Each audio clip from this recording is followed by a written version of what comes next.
삶의 근간을 흔드는 순간들이 참 많이 있습니다. 모든 것이 잘 되는 것 같이 보였는데 갑자기 위기가 닥치는 것입니다. 예상치 못한 곳에서 터진 문제들이 발생하는 일들이 많이 있기도 합니다. 건강한 가족들에게 찾아오는 질병이 있을 수 있습니다. 그리고 안정적으로 다니던 직장에서 해고를 당하는 일들도 있고요. 또 믿었던 지인들로부터 배신감을 느끼는 일들이 있습니다.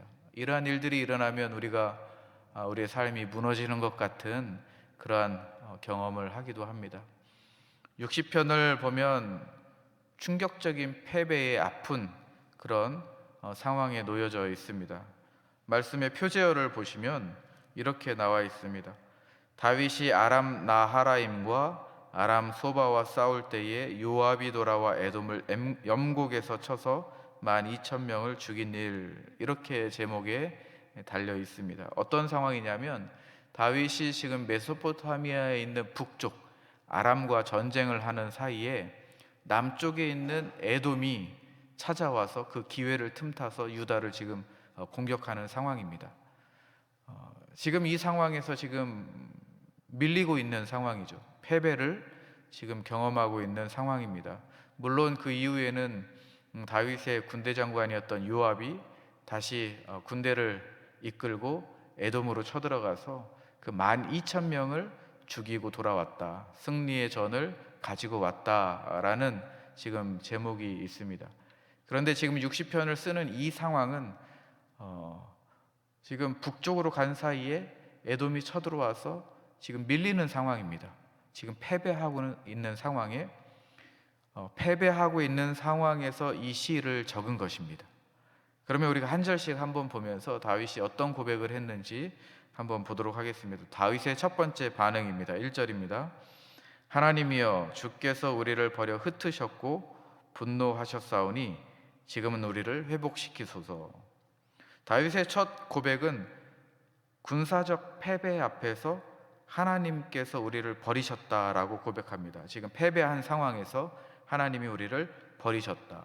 하나님께서 마치 우리를 쓸모없는 물건처럼 내던지셨다라고 표현하고 있는 것입니다. 여기에서 이제 주께서라고 아예 그 대상을 지명하고 있습니다. 주께서 우리에게 이런 쓸모없는 물건처럼 내던지셨다. 자, 우리 2절 한번 읽어보겠습니다. 2절입니다. 시작.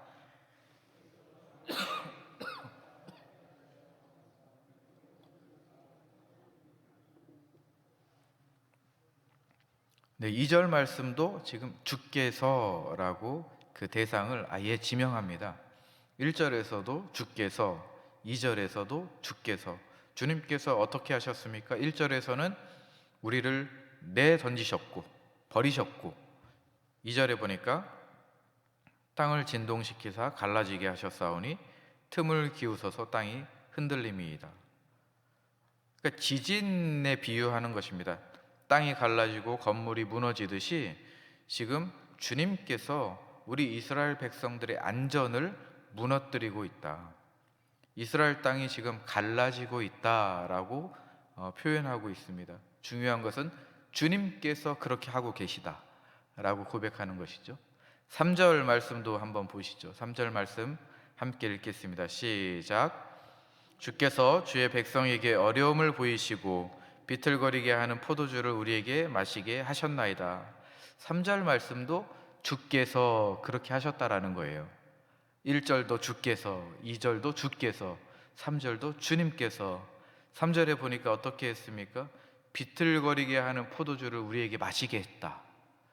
이 표현은 진노의 잔을 우리에게 주셨다라는 겁니다. 진노의 잔, 하나님의 징계가 우리에게 있다라는 겁니다. 사실 선지자들이 이런 표현을 많이 썼습니다. 이사야 51장 17절 말씀에도 이사야가 이런 표현을 했습니다. 여호와의 손에서 그의 분노의 잔을 마신 예루살렘이요. 그러니까 지금 하나님께서 이스라엘 백성들에게 분노하셨다라는 거예요. 그래서 비틀거리게 하는 포도주, 이 분노의 잔, 진노의 잔을 이스라엘 백성들에게 주셨다라는 것입니다. 그런데 이 말씀을 보면 지금 1절, 2절, 3절 주님께서 우리를 내던지시고 흐트르시고 주님께서 우리의 안전한 이 삶의 터전을 갈라지게 하시고 주님께서 우리에게 이 독주를, 분노의 잔을 주셨다라고 고백하는데, 이 말씀은 믿음의 고백입니다. 왜냐하면 1절 뒷부분을 한번 보시면 뭐라고 하고 있냐. 1절 뒷부분에 우리를 회복시켜 주시옵소서. 여러분, 이 고백이 있기 때문에 믿음의 고백이 될 수 있는 것입니다. 하나님이 우리를 징계하신다. 하나님이 우리를 벌을 주신다. 하나님의 그 분노의 잔을 우리에게 주신다.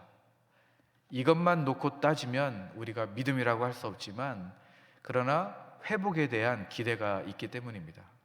하나님이 우리를 벌 주셨지만, 하나님이 지금 이 상황을 우리에게 주셨지만, 하나님의 궁극적인 목적은 회복이다라는 그 믿음이 있는 거예요.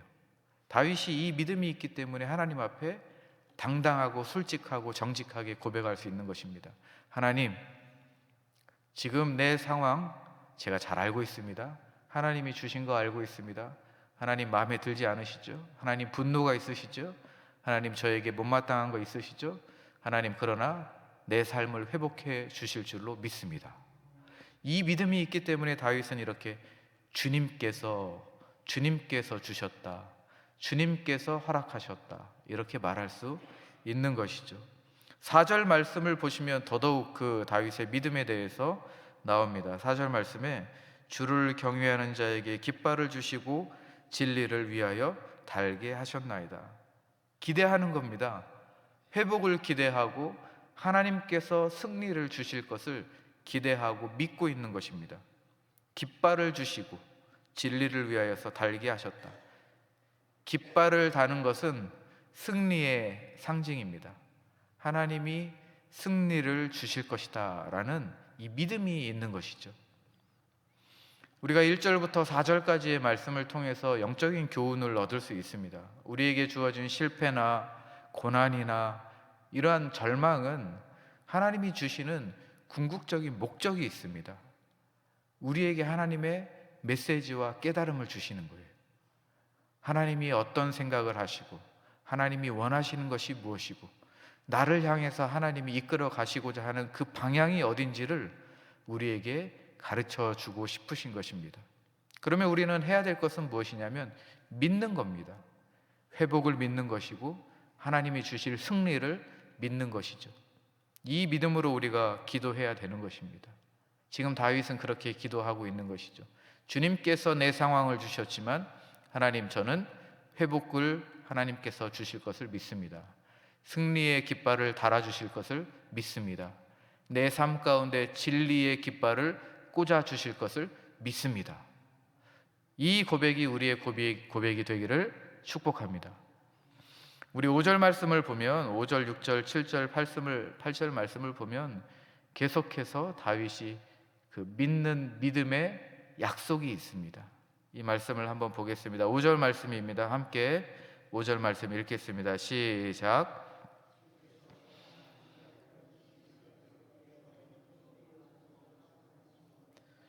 네, 이 말씀을 보니까 여전히 다윗은 믿고 있어요. 주의 사랑하는 자, 우리 이스라엘 백성들, 우리 민족, 나를 여전히 주님께서 사랑하는 자라고 지금 믿고 있습니다.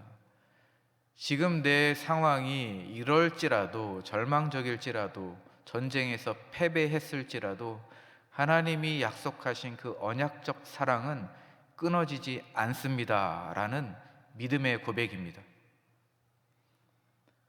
6절 말씀 한번 보시죠. 이제 하나님께서 반응하십니다. 6절 말씀 보시면요, 하나님이 그의 거룩하심으로 말씀하시되, 이제 하나님이 말씀하시는 겁니다.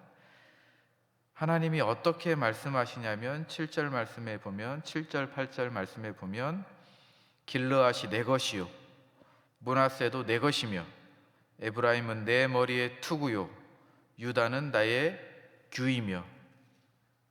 이 말씀은 뭐냐면 이스라엘 전 영토가 내 것이라는 것입니다. 내가 통치한다라는 것입니다. 내 소유, 내 안에 있다라는 것이죠. 8절 말씀에도 이렇게 나와 있죠. 모압은 내 목욕통이요 에돔에는 내 신발을 던지며 블레셋 위에서 내가 외치리라. 이스라엘을 괴롭혔던 모압이며 에돔이며 블레셋이며 이런 이스라엘을 괴롭힌 적군들이 하나님 손에 있다, 내 손에 있다라는 것을 하나님이 지금 말씀하시는 겁니다. 하나님은 온 세상을 통치하십니다. 믿으십니까? 원수까지도 하나님의 손 아래에 있습니다. 지금 하나님이 그 말씀하고 계시는 겁니다. 너희가 지금 패배하고 있을지라도, 에돔으로부터 전쟁에서 패했을지라도 에돔은 내 손 안에 있다, 내가 통치하고 있다, 내가 주권자이다 라는 것을 다시 한번 하나님이 말씀하고 있습니다. 다윗은 이 두 가지를 기억하고 있습니다. 하나님이 사랑하고 있다라는 것, 하나님의 이 언약적 사랑이 신실하시고 끝까지 사랑하신다라는 것을 지금 믿고 있고, 두 번째로는 하나님의 통치가 북왕국과 남왕국, 이스라엘의 모든 지역을 하나님이 통치하시고 이스라엘을 괴롭히는 그 주변 국가들, 모압, 에돔, 블레셋, 이 모든 지역을 하나님이 통치하고 계시다라는 사실을 지금 다윗은 믿고 있습니다. 여러분, 우리에게 주어지는 영적인 교훈도 이러한 말씀입니다. 우리가 어떤 상황에 있든지 간에 두 가지를 기억하시면 됩니다. 하나님이 우리를 끝까지 사랑하신다. 하나님이 우리의 삶의 이 모든 지역과 영토를, 우리가 살아가는 일상을 하나님이 통치하시고, 우리가 살아가는 그 일상 이외의 온 세계를 하나님이 통치하신다. 오로지 주권자는 하나님뿐이시다 라는 것을 우리가 믿으면 되는 겁니다. 여러분, 다윗이 1절과 2절과 3절에서 얼마나 정직하게 고백했습니까? 하나님이 내 삶을 흩으셨다, 하나님이 내 삶을 던지셨습니다. 내던지셨습니다. 쓸모없다고 던지셨습니다. 하나님이 내 삶에 지진을 일으켜서 흔드셨습니다. 내 삶의 터전을 흔드시고 갈르셨습니다. 그러나 괜찮습니다. 두 가지를 기억하시면 됩니다. 하나님은 나를 끝까지 사랑하십니다. 내 삶을 회복해 주실 줄로 믿습니다. 내가 살아가는 이 삶, 하나님이 통치하시고 온 세상의 주인 되시는 분은 하나님이십니다. 여러분, 이 믿음만 우리 안에 있다고 하면 우리는 하나님이 주시는 그 승리를 경험할 수 있습니다.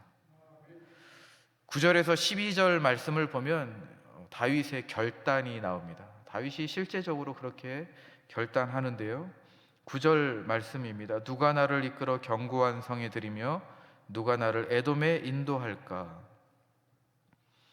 이 에돔의 수도인 페트라, 이 지역은 굉장히 험준한 바위 속에 위치해 있습니다. 천의 요새입니다.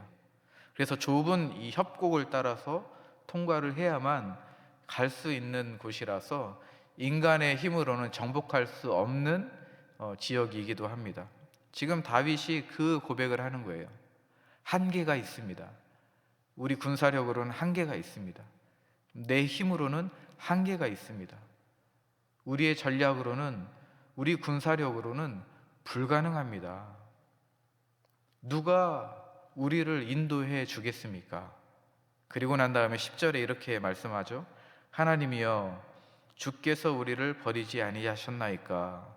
하나님이여, 주께서 우리 군대와 함께 나아가지 아니하시나이까? 언뜻 보면 한탄하는 것 같지만 사실은 이건 역설적 표현입니다. 어떤 표현이냐면, 하나님께서 우리와 함께 하시지 않으면 우리는 그곳에 갈 수 없습니다. 그러니까 하나님을 의지하고 신뢰하는 표현입니다. 하나님이 우리와 함께 하지 않으면 우리는 이 전쟁에서 패배합니다. 하나님이 우리를 인도해 주셔야 이 에돔의 지역에 우리는 갈 수 있습니다. 승리할 수 있습니다.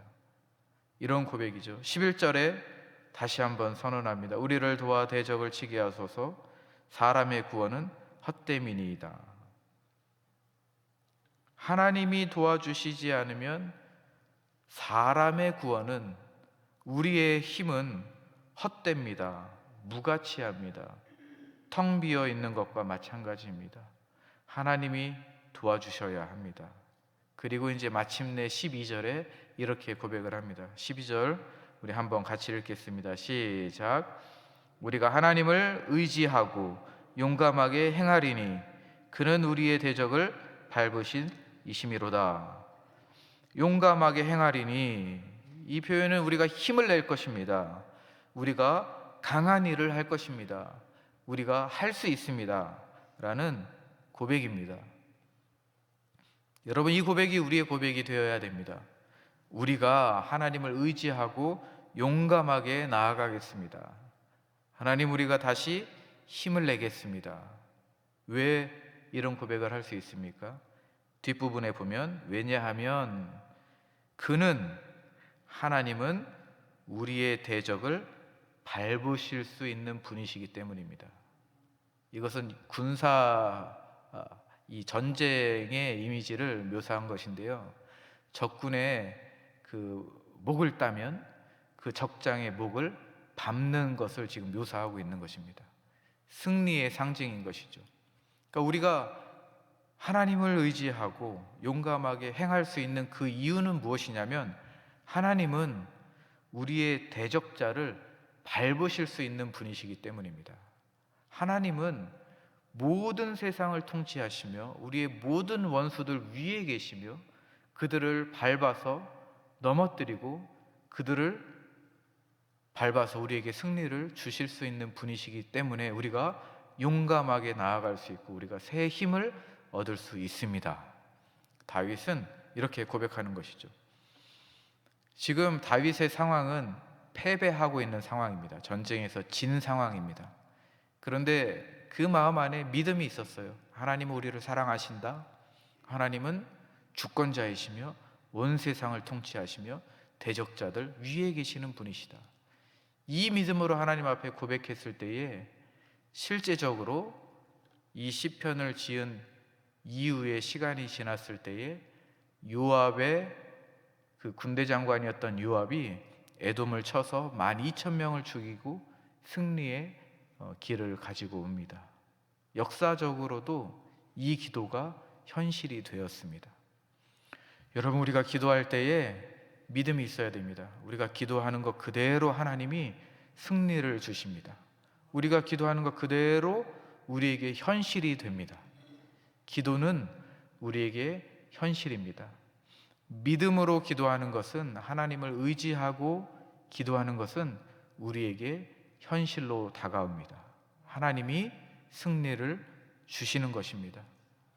여러분, 이 시편의 70편, 이 60편 시편의 전체 내용을 예수님께서 완성하셨습니다. 예수님도 말씀하셨죠. 하나님이여 하나님이여 어찌하여 나를 버리셨습니까? 다윗이 고백한 그 말씀입니다.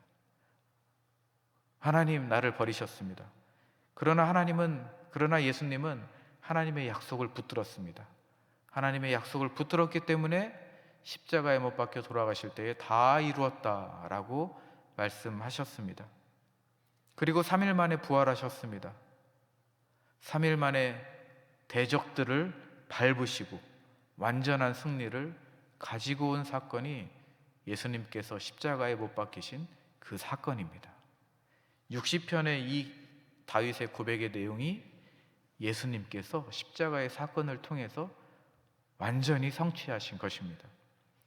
그러므로 우리가 예수님 안에 있을 때에 우리는 승리할 수 있습니다. 왜냐하면 예수님께서 승리하셨기 때문에 그 승리를 우리가 얻을 수 있는 것이죠. 오늘 하루도 여러분들 기도하실 때에 믿음의 기도가 현실이 될 줄로 믿습니다. 기도하실 때 예수님의 이름으로 기도하였습니다 라고 마치는 순간에 우리에게 그리스도 안에서 승리를 주시는 줄로 믿습니다. 우리가 이 시간에 기도할 때에 하나님을 의지하고 우리가 용감하게 나아가겠습니다. 우리가 힘을 얻겠습니다. 우리에게 승리의 깃발을 주시옵소서. 우리가 이렇게 기도할 수 있는 줄로 믿습니다. 제가 기도하고 우리 합심해서 기도하도록 하겠습니다.